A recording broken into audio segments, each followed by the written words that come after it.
Good morning. Before we begin, John Marsh replaced Ed Medrano with the Department of Justice. He will be joining us for the commission meeting, but he is not going to be here for this particular meeting.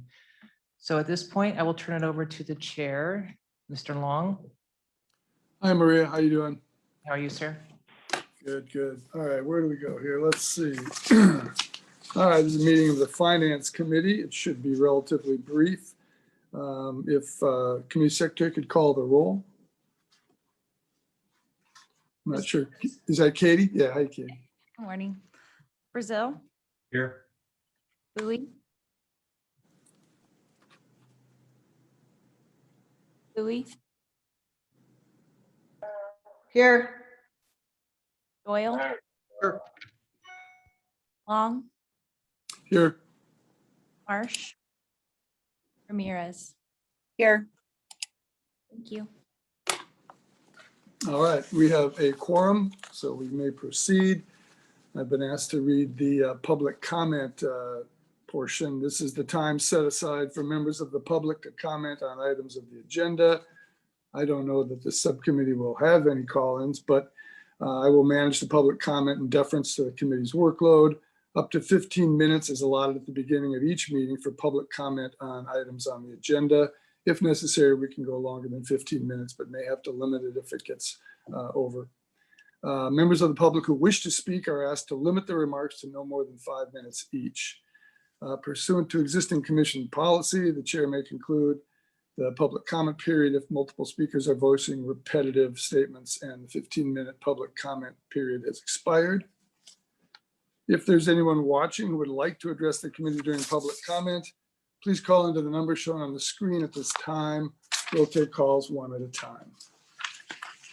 We'll wait a few minutes here, I guess, to see if there are any callers. I don't really anticipate it. Maria, wait a couple minutes, you think? Or 1 minute? Vice, we have 0 callers right now on the line. Oh, good. All right. Caller number 1. We have 0. None. Oh, I think you said we had several. No, 0. We have 0. I was expecting 0. Okay, We can move forward. we'll move forward. First item is the approval of action summary and minutes from the previous committee meeting. Absent objective, we can substitute the previous roll call. Are there any objections? Seeing no objections, the minutes and action summary are adopted from the previous committee. The first item agenda of substance is a report on the budget for fiscal year 21-22. At this point, I'd like to just note Scott Campbell, who would normally be here, the post director of admin, is not able to be with us today for a serious illness in the family. And I think we just want to send him our best wishes, send out our thoughts and prayers. So moving forward, a report on the proposed budget. Can we get that slide up? It's the first one in the packet. Do we have those? There we go. All right, essentially the takeaways from the budget for the proposed budget for 21-22 are that it is a workload budget. Post has been made whole. If you look under the budget allocation portion and look on the far right, the proposed budget, you see the $83 million budget and the shaded green there.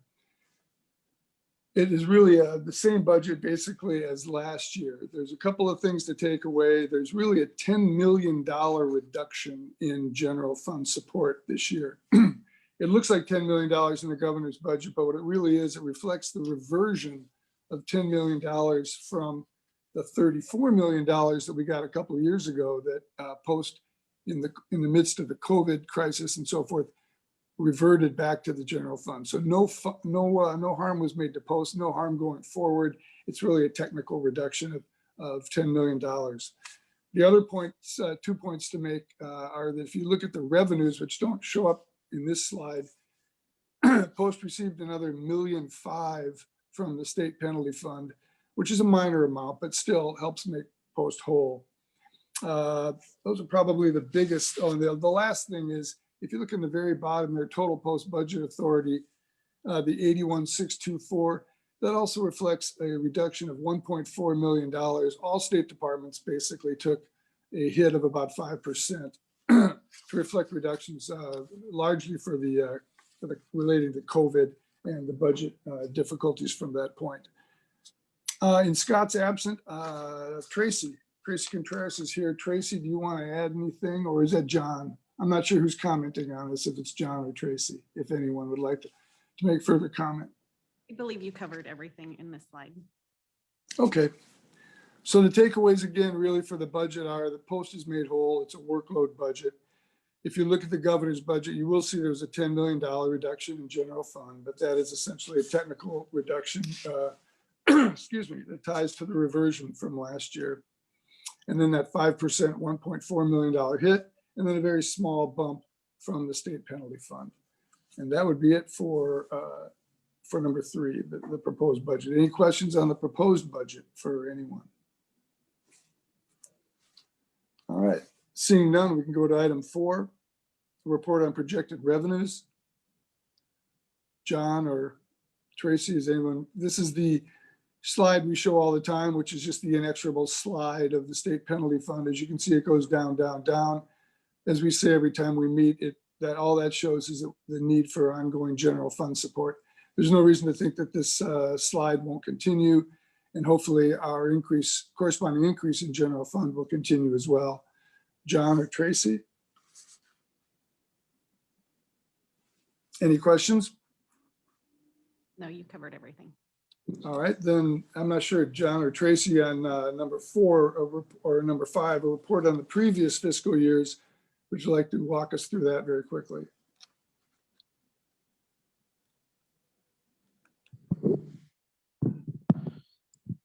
Yeah, so on this slide, we're just covering the expenditures for 2019, which will be further explained further through the slideshow, because what we're covering here is expenditures spilling over into 2020 that needed to be completed contract-wise on both state penalty fund and general fund.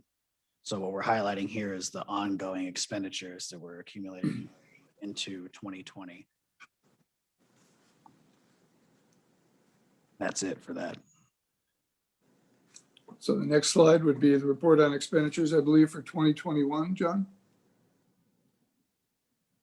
Well, the next slide just covers general fund in more detail, showing what we did for 2019.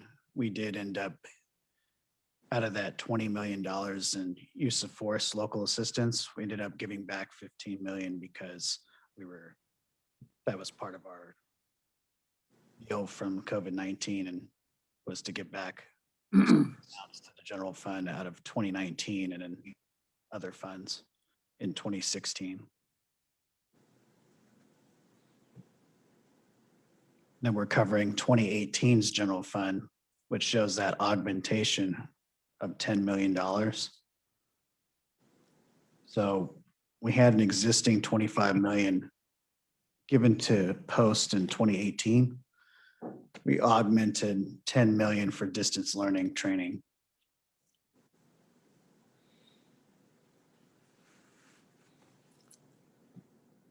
And in 2020, you're going to see a little bit of a slow start, and that's mainly because 2019, we're still working through that.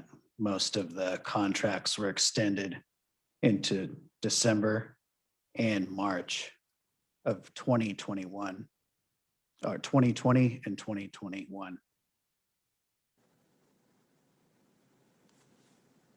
And again, special funds, general fund, we had a $35 million budget.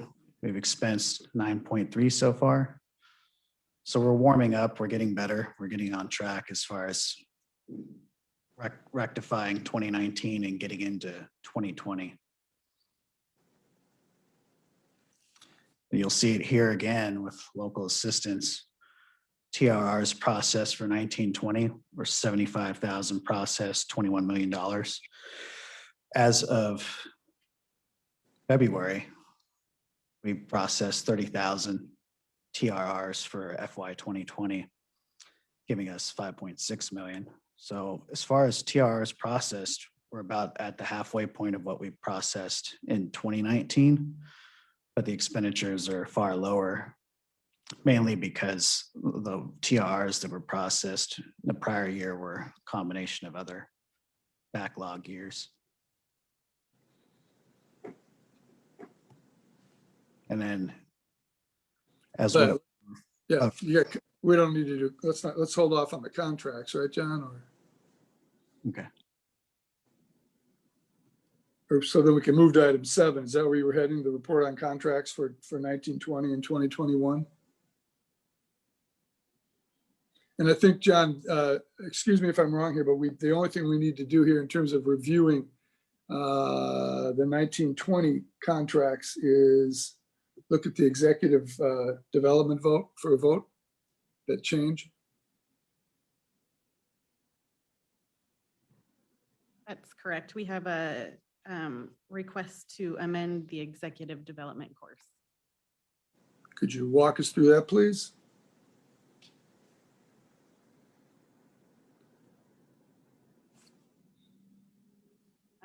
In fiscal year 2020-21, training program services had been approved for 229,000. They are requesting an additional 127,000. And the increase is being requested for additional course coordinators, an increase in course coordinator wages, and an increase in course coordinator travel costs. All right, so we can take this vote now on this. It's obviously an advisory vote for the full commission. It's also reflected, I believe, in item 17, but I was trying to take these a little bit more sequentially. So the request from Post, correct me if I'm wrong, guys, is this additional amount of 127,000 as a contract amendment, correct? Correct. All right, so I think at this point, if is there, Do that to give a little bit of an explanation as to what we're trying to do with that program and why there's some added costs. please. Okay, thank you, sir. So what we're trying to do with that, with the executive development courses is kind of a two-pronged approach. One, historically, we've had one coordinator for EDC. Right now we have two, and we're trying to keep it at two. So we always have some continuity and we always have somebody present in the class. So that adds some additional costs. We had a coordinator who left a few months ago, and it kind of left us, I don't want to say in the lurch, didn't leave us in the lurch. Obviously, we knew he was leaving, but it left us without a coordinator and staff to have to run that program. So having two gives us the ability to always keep moving. Second of all, we're trying to change the model to a facilitated learning model, as opposed to, not that it's not now, but to create more facilitated learning with learning activities and such. And we are trying to update the course curriculum using these two new coordinators. And that is the result of this increased expenditure for EDC. And that's why we're asking for authority to go above and beyond what we've asked for previously. Thanks, sir. All right, and that would be the only amendment really to the 1920 or 21 or the 1920 contract. So it'd be appropriate, I think, at this point, if there's an objection to that amendment, the $127,000 amendment. I just have a couple questions. Please, Rick. Hey, Manny, how many courses do we deliver and how many students in each course currently? Well, you've stumped me on that. I didn't mean to. I'm sorry. I apologize. We can definitely look it up while we move along here. How many we have? Do you know, Mike? Can we get back to you on that? Absolutely. Brazil? Absolutely. And Yeah. why don't we do this then? Why don't we hold this one over till the end after we've gone through all the contracts so they can get back to Commissioner Brazil? Does that make sense? Perfect. We'll get the answer. And I have one more question on this one. From what I understand, part of the amendment is to do curriculum refresh, renewal, curriculum development, which will kind of be a one-time cost, I'm guessing, for this year, and then we won't see that next fiscal year. Is that a good assumption? Correct. For the curriculum development, it'll be a one-time deal. The two coordinators, we hope to continue for the long haul.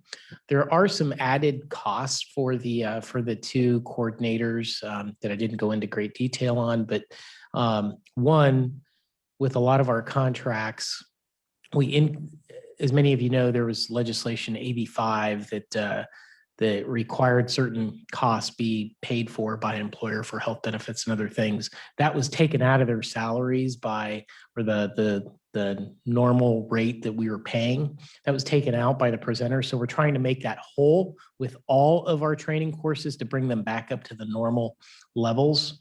That is also built into it for all of the training courses that you'll see today. So that is correct, Commissioner Brazil. It's a one-time deal for the course curriculum development. Yes. Thank you. And we now have an answer to your question, sir.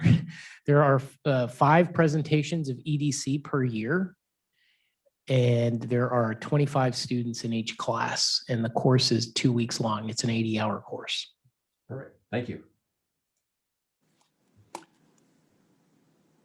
So are there any more questions on EDC, or we could vote for that amendment now? Is there, if there are additional questions, any concerns about this EDC amendment?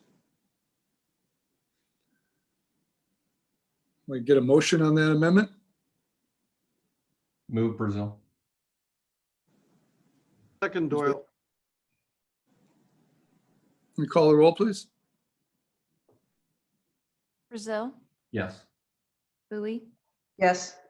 Doyle, Yes. Long, Yes.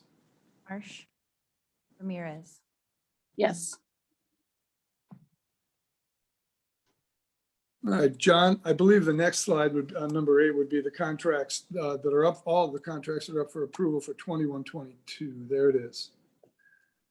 Now, I'd like to mention, if anyone looked at the earlier iteration of this slide, which was sent out to us when the agenda was first published, there's a few things missing. So I think I'll just mention those in case anyone was tracking them. The Quality Assessment Program contract for $766,000 has been, we're going to put that over until June for some more discussion about the program. Some questions, I had some questions about it. It's a $766,000 program that reviewed 85 courses, which is about what, $9,000 a course. Post is interested in providing us some additional information, so at no harm whatsoever to QAP. We'll just discuss that one in June. Also, what was on there earlier was the State Controller's audit contract. That will also be discussed in June. And Manny, you might want to explain this, but under Learning Technology Resources, the LEDs forced option simulator contracts and the self-paced learning contracts have been moved to another place, Manny? Actually, for the LEDs, the law enforcement driving simulators, those are out of warranty. So we did not extend the warranty this year. So I think every year there was approximately $300,000 expenditures on an extended warranty because they were out of warranty. And the same went for the force option simulators. Is that correct, Maria? If I may? Yes. So those are just expenditures that we are not going to incur in any fashion in the future. Okay, and then the self-paced learning contracts that were originally on this document. That, like the state controller's audit contract, we are going to put over to June. Okay, good. All right.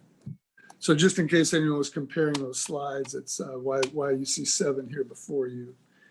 Now we can, John, Manny, and everyone have presentations on each one of these contracts.